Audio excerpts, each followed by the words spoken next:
देश भर से जिम्मेदार लोगों का यहाँ जो जमाव हुआ है, मैं पुनः एक बार अभिनंदन करता हूँ, क्योंकि जो सार्वजनिक हितों की रक्षा के लिए आपके अंदर जो है योग्यता है, उस योग्यता को इस सार्वजनिक रक्षा के क्षेत्र में लगना ही चाहिए।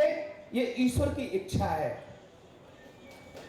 साथियों, जिस तरह से शोषणकारी व्यूह रचना अभी आप डॉक्टर साहब को सुन रहे थे, वो वैश्विक स्तर पर एक कंपैक्ट यूनिट की तरह काम कर रही है। पूरी दुनिया के अंदर जो राज सत्ता है, वो राज सत्ता एक तरह से दलाली का काम कर रही है अर्थ सत्ता के साथ मिलकर के। जो आर्थिक आतंकवाद है दुनिया का, वो आर्थिक आतंकवाद आपको हर हालत में, जो भी आपको डॉक्टर साहब से सुनने को मिला, ये आपका जो फ्रीडम है, आपकी जो आजादी है, आपकी जो स्वायत्तता है जीवन के प्रति, वो आपकी छीन ली जाएगी। क्योंकि दुनिया भर के वो शोषणकारी, वो राक्षस सब एकजुट हो रहे हैं। वही न्यू वर्ल्ड ऑर्डर है। वो शोषणकारी व्यूह रचना आपका खून पीना चाहती है। इसलिए हम एक बार पुनः इस बात को कहना चाहते हैं कि तीन समारक जगत को, सती, संत और सूर, यहां हमारे असली सूरवीर बैठे हुए हैं, जिनका नपा तुला सीना है। कुछ जुमलेबाज लोग इस देश में अपने आप को टोपियां लगा के, सेना की वर्दी पहन करके देश की सेना को मतलब एक तरह से इमोशनल शोषण करते हैं देश की जनता का।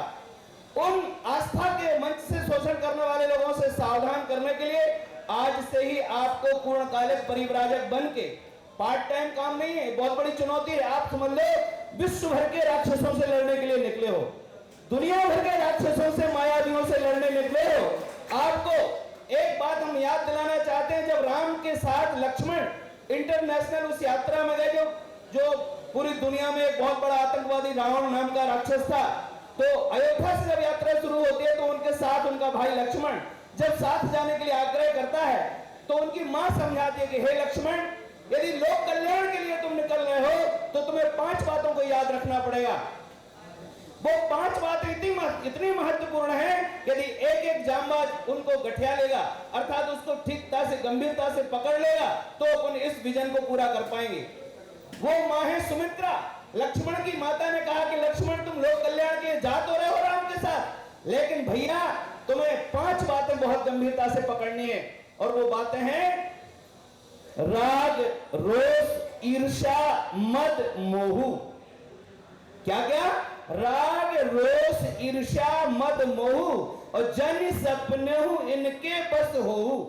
यदि आप गरीबों की मदद करना चाहते हो, शोषणकारी, खून पीने वाले उन दुर्दांत राक्षसों को, जो इंटरनेशनल पे उनके पास साधन है, पैसा है, फौज है, पता नहीं क्या क्या, प्राइवेट तौर पर उनके पास बहुत कुछ है, और उनको आप परास्त करने के लिए जा रहे हो, तो आपको एक ताकत अपनी समझनी पड़ेगी। वो ताकत है संयम की, वो ताकत है ब्रह्मचर्य की, वो ताकत है चरित्रवान होने की, वो ताकत है सदाचारी बनने की। जब आप सदाचार के मानकों को 100% पालन करोगे, तभी आप इस भ्रष्ट व्यवस्था को परास्त कर पाओगे। यदि आप सदाचारी बनकर के ब्रह्मचर्य तपसा राजा राष्ट्रम रक्षति, आप सबको एक एक को लक्ष्मण की तरह आपको राम के साथ अहर्निश जागृत रहना होगा, और आपको यह संकल्प लेना होगा कि हम अहर्निशम जागरणीयम लोक हितम मम करणीयम। ये पार्ट टाइम काम नहीं है। आपके सामने बहुत बड़ी चुनौती है। यदि आप में माजदा हो, आप में जिगरा हो, तो आइए इस मैदान में, क्योंकि युद्ध दूर से रेडियो पर सुनने में अच्छे लगते हैं, जब युद्ध के क्षेत्र में व्यक्ति जाता है तब पता चलता है कि युद्ध किसको कहते हैं। वहां तो बारूद फटता है, गोले फटते हैं, बम फटते हैं। इसलिए साथियों, आप राक्षसों के सामने सीधा चैलेंज कर रहे हो। आपके पास बहुत ताकत चाहिए जिसकी आप कल्पना करते हो, क्योंकि आप सैनिक हो, तो पूरे देश को नहीं, पूरी दुनिया को, और आप जैसे सपूतों से ये उम्मीद है, क्योंकि आप प्रशिक्षित सैनिक हो, आप ही मात दे सकते हो राक्षसों को। तीसरी कोई ताकत नहीं है। इसलिए मैं भारतवर्ष के संत समाज से, मैं धर्म सत्ता से निवेदन करता हूं कि हे धर्म सत्ता के लोगों, राष्ट्र सत्ता के साथ कंपैक्ट होकर जो मलाई खाने वाले मठाधीश हैं, अगर आप लोग ऐसे ही जनता को दिग्भ्रमित रखोगे, आस्था के नाम पर उनको जय आप फिर थपथपाते रहोगे, उनके ऊपर बर्दाश्त रखोगे, तो भारत माता को जिस तरह से दुर्दिन देखने पड़े, मुगलों के आक्रमण में, अंग्रेजों के आक्रमण में और न जाने कितने आक्रमण इस भारत ने सहे हैं, यदि ये सैनिक यदि खड़े हो रहे हैं तो इनका काम किसी राम से कम नहीं है। इसलिए राम का काम करने के लिए एक एक व्यक्ति को लक्ष्मण बनना पड़ेगा और आप सबको एक एक व्यक्ति को हनुमान की तरह आपको इस सेना में अपना प्रतिनिधित्व करना पड़ेगा। आप पहाड़ नहीं उठा सकते। यूरिया डीएपी खा रहा है उस समय, केमिकल फूड का बड़ा रिएक्शन है, सुन लीजिए सब लोग। आपकी जो स्टेमिना है वो घट गई है।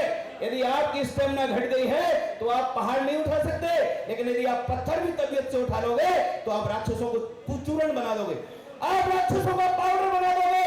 बहुत ताकत है आप में, लेकिन एक पत्थर उठाना पड़ेगा, क्योंकि गीता और गांडीव का संतुलन चाहिए व्यवस्था में सुप्रबंधन लाने के लिए। इसलिए मेरे साथ एक श्लोक सब बोलेंगे, वयम अग्रे चलिष्यामा। कसम है मां भारती की जो चुप बैठा है, यदि चुप बैठे हो इसका मतलब है आप आगे नहीं चलोगे। बोलो, वयम अग्रे चलिष्यामा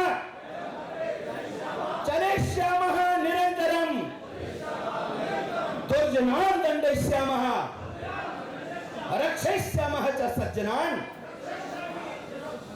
साथियों, ये राक्षसों की देवासुर संग्राम की बात है। सृष्टि सृजन से आज तक यह सिद्धांत अटल है, जीने का अधिकार उसी को जिसके हाथों में बल है। अभी डॉक्टर साहब ने बता दिया कि बीमारी आई नहीं, वैक्सीन बन गया। 13 साल के बच्चे हार्ट अटैक से मर रहे हैं। इसलिए बहुत षड्यंत्र में फंस गई है 18 आबादी। और ये थोड़े से ये जो गिरोह हैं, ये जो राक्षसों के गिरोह हैं, डकैतों के गिरोह हैं, ये कंपैक्ट हो गए हैं। इनका अपना एक पूरा का पूरा गिरोह बन चुका है दुनिया के स्तर पे। आप सब पूरी दुनिया को जगाइए। और सज्जनों, आपके पास सत्य की सामर्थ्य है, इसलिए सत्य में हो जाते नान्यतम, विजय सत्य की होगी और विजय सत्य की ही होती है। सत्य थोड़ा परेशान होता है, पराजित कभी नहीं। इन्हीं शब्दों के साथ भारत माता की